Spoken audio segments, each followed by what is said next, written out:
शिवाचा राजा याई जागया वाकसाली शिवाचा राजा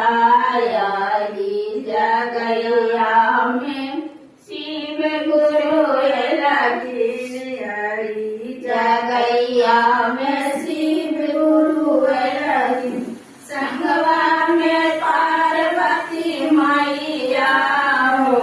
जहाँ हो शिवाचा राजा संगवा में पार्वती मैया हो जहाँ हो शिवाचा राजा याई जागया